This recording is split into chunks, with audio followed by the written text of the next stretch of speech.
নামটো এইকাৰণেই দৰকাৰ যে নামটোক ধ্যান কৰি কাম কৰিবলৈ ভাল, চৰিত্ৰটো ৰূপ দিবলৈ ভাল।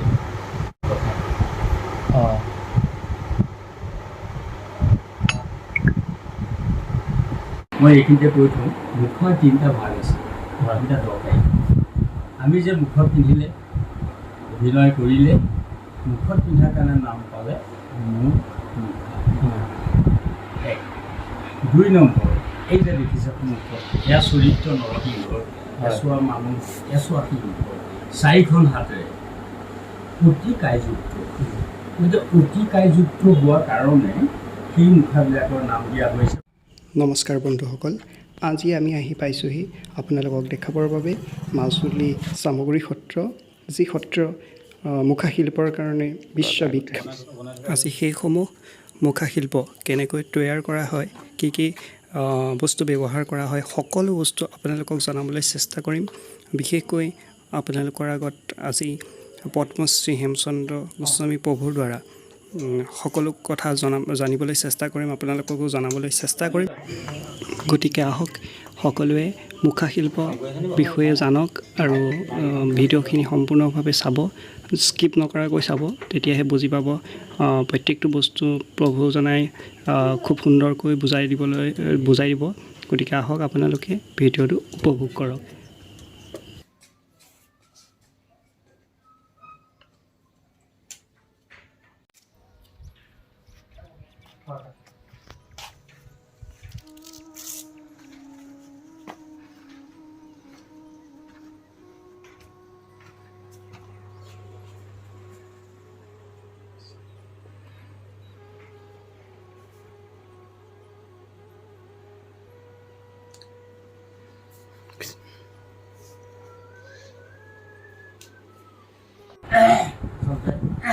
মুখত পৰিধান কৰে আৰু এনেই নকৰে।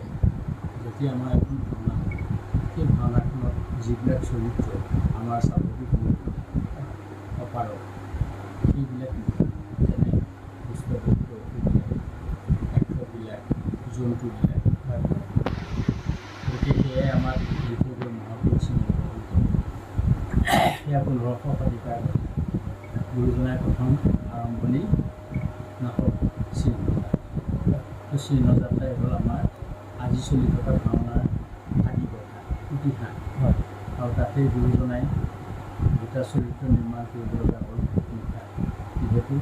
দুটা চৰিত্ৰ আপোন মুখখনে প্ৰকাশ কৰিব নোৱাৰা চৰিত্ৰ। এক হ'ল ব্ৰহ্মা, 4খন মুখৰ, আৰু এক হ'ল গৰু পক্ষী চৰাই। গতিকে 2খন মুখা দুজনক নিৰ্মাণ কৰি দুজনক পিন্ধাই যি ভাগি যাত্ৰা কৰিলে, সেয়া আমাৰ হ'ল বাকী ভাওনাৰ ইতিহাস। আৰু এতিয়া অসমত ভাওনা চলি আছে, আৰু সেই ভাওনা আপোন মুখে প্ৰকাশ কৰিব নোৱাৰাব। গতিকে চিহ্নযাত্ৰা শব্দটোৰ অৰ্থই হ'ল যে চিহ্ন মানে হ'ল ছবি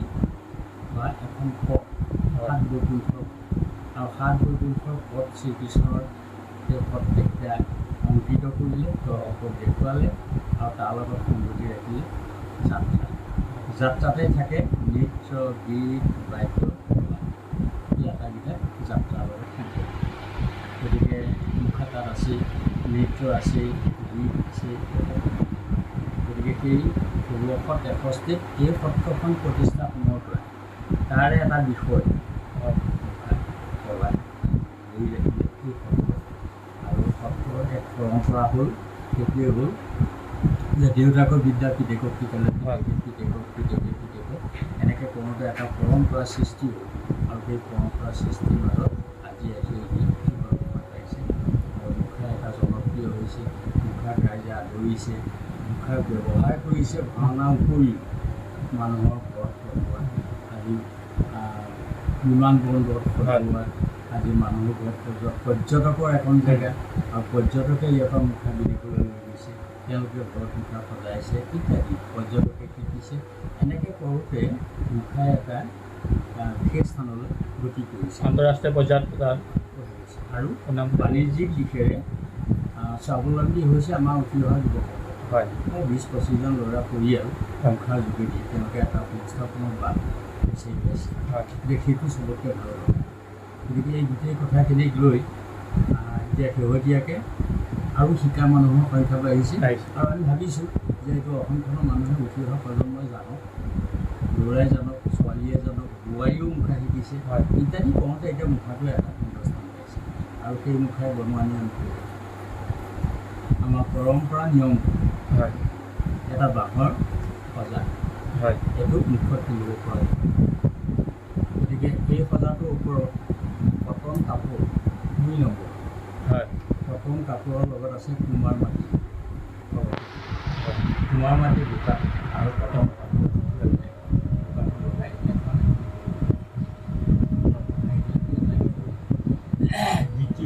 দ্বিতীয়টো আহিল তাৰ ওপৰত আমাৰ ৰূপ বা চেহেৰা এই চেহেৰা দিবলৈ যাওঁতে আমাৰ গৰু গোবৰ লগত আছে কম পৰিমাণৰ কুমাৰ মাটি যদি ইমানখিনি গোবৰ হয় ইমান কম মাটি হ'লেও লগত মিহলাই ইয়াৰ ওপৰত আমি চেপ দিবলৈ আৰম্ভ কৰিলোৱে আৰু চেপটো গোবৰে যেতিয়া মনে ভবা ধৰণে হ'ল ৰ'দত শুকাবলৈ আৰু শুকোৱাৰ পাছত মিহি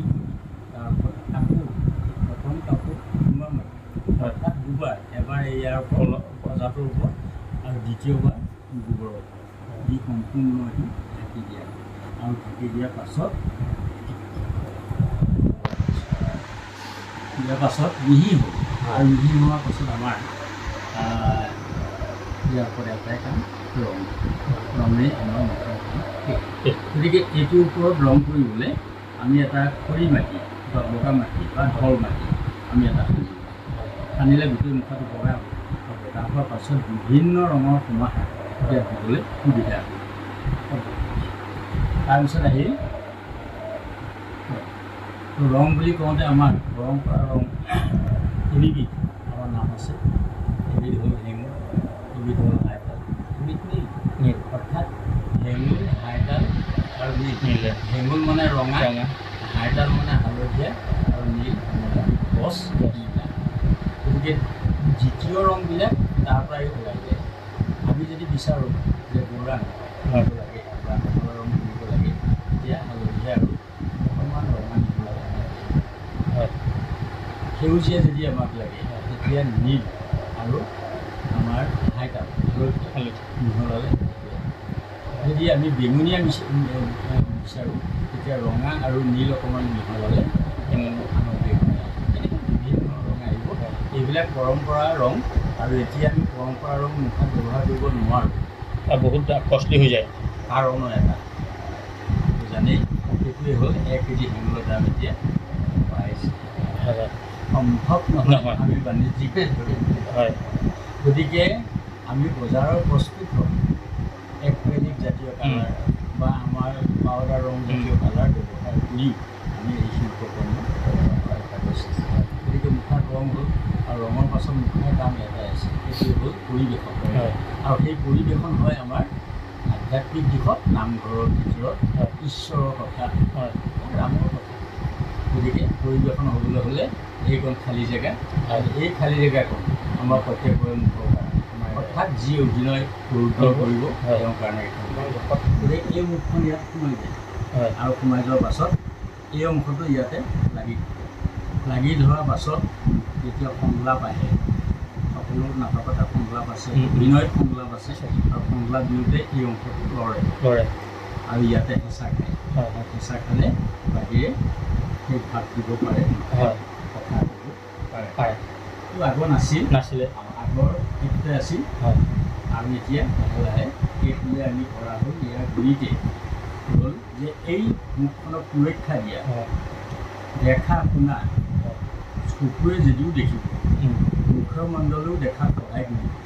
আৰু যিখিনি সংলাপ দিব সংলাপখিনি বাহিৰলৈ ওলাই যাব আৰু বাহিৰৰ বতাহটো এই ভিতৰৰ মুখখনে প্ৰকাশ কৰে গতিকে সেইটো কৰা হ'ল আৰু সেইটো কৰাৰ কাৰণে অৰ্থ ৰাইজে বৰ বনাই এয়া হ'ল গৰুৰ পক্ষী এতিয়া আমাৰ এই 5টা বিষয়ত এখন মুখাৰ কাম আমাৰ শেষ হয় 5টা বিষয়ত এখন মুখাৰ কাম এইটোৱে হ'ল তাৰ মানে ভাগকেইটা পৰ্যায়কেইটা গতিকে 5টা মুখা কাম শেষ হয় গতিকে আমাৰ বহুমুখা ৰাসত ব্যৱহাৰ হয় বহুমুখা ৰাসত ব্যৱহাৰ হয় আৰু তেনেকুৱা মুখা আমাৰ আছে আৰু আছে গতিকে ৰাস উৎসৱ মাজুলীৰ এক ডাঙৰ উৎসৱ সকলোৱে জানে মাজুলীৰ সত্ৰানুষ্ঠানত ৰাস হয় আমাৰ ইয়াতো হয় ৰাস আমাৰ উত্তৰ কমলাবাৰী সত্ৰত ৰাস হয় আৰু ৰাসে এটা সুন্দৰ স্থান পাইছে গতিকে সেই ৰাসত যিবিলাক চৰিত্ৰ আমাৰ আপোন মুখখনে নোৱাৰে সেইবিলাক যেনে পুতনাই চকু কৃষ্ণক মাৰিবৰ কাৰণে হৈছে গতিকে পুতনাই পৰিধান কৰিছে মুখাই আৰু ইয়াত কষ্টিউম যিটো আমাৰ যি পোচাক পিন্ধিছে আৰু পিন্ধিব পাৰি আৰু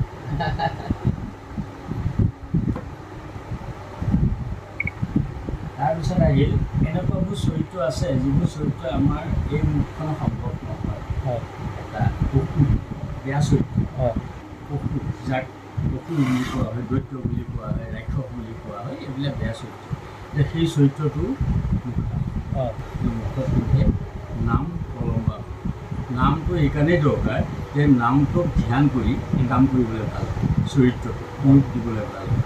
গতিকে এয়া মুখত পিন্ধাই ইয়াতে লাগি যায় কলম বাবুলৈও কথা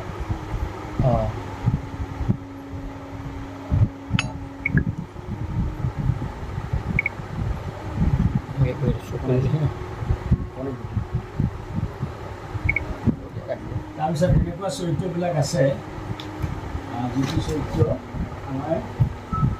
জীৱ জন্তু জীৱ জন্তু আহিছোঁ এয়া আমাৰ এটা চৰাই লাগে আমাৰ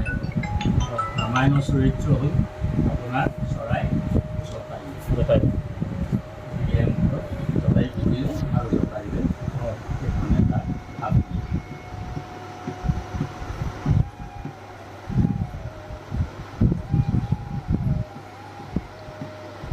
তাৰপিছত আহিল জন্তুবিলাক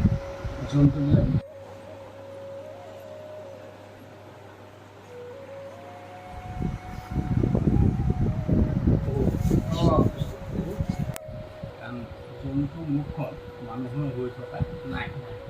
গতিকে সেই জন্তু মুখটো এইবিলাক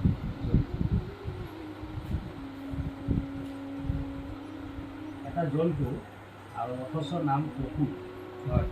নাম তেনেকুৱা নামটো লাগিব আৰু শাস্ত্ৰত কাঠ বা ধোঁৱা চেহেৰা বুলি উল্লেখ আছে এই তাত্ত্বিকতাটোক লৈ কৰা হৈছে সেইটো আৰু ৰাসত ব্যৱহাৰ হয়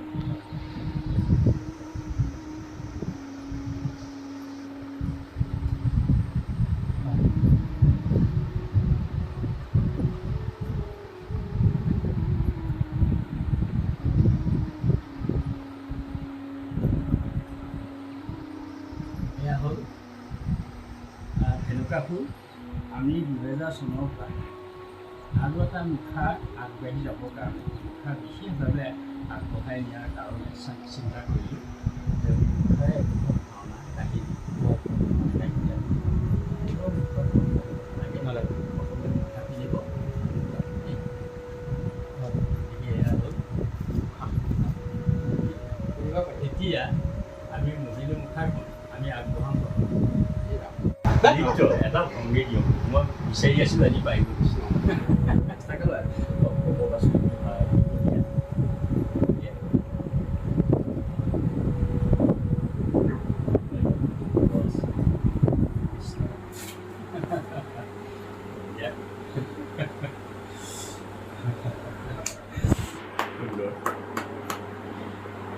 এই স্ত্ৰীসুলভটো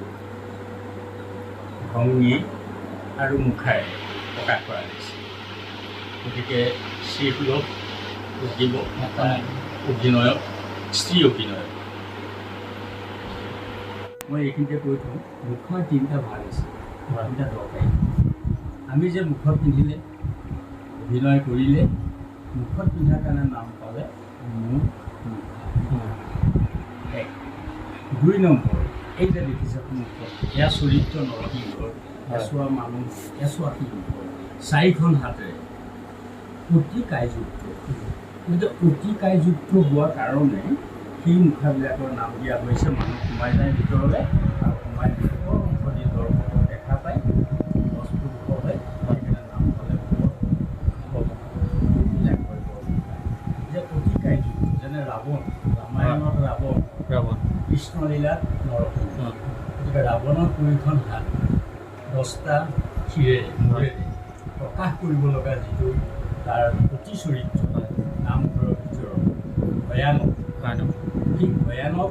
চৰিত্ৰটো এক ৰসৰ এক অংগ, নৱৰসৰ এক অংগ। কিন্তু সেই ভয়ানকটো আনিবৰ কাৰণে সদায় বৰমুখা কৰা। গতিকে মানুহ সোমাই যায় যি দৰ্শকক দেখা পায় সেয়া নাম পালে। এই দুবিধ আৰু এবিধ আছে। সেইবিধ হ'ল ইয়াতকৈ চুটি চাপৰ হাত চাৰ লৰাব পাৰে, যেনে আমাৰ তাৰাকাৰ একপক্ষী ইত্যাদি এইবিলাক হাত চাৰ লৰাব পাৰে। মূৰতে পিন্ধে মুখা, বডি আধা অংশ কঁকাললৈকে বনোৱা হয়, তলত ঘূৰি পিন্ধাই দিয়া হয়। সেইবিলাকৰ নাম পালে কৰি মুখা দি থৈ গ'ল বৰমুখা। গতিকে এয়া হ'ল মুখাৰ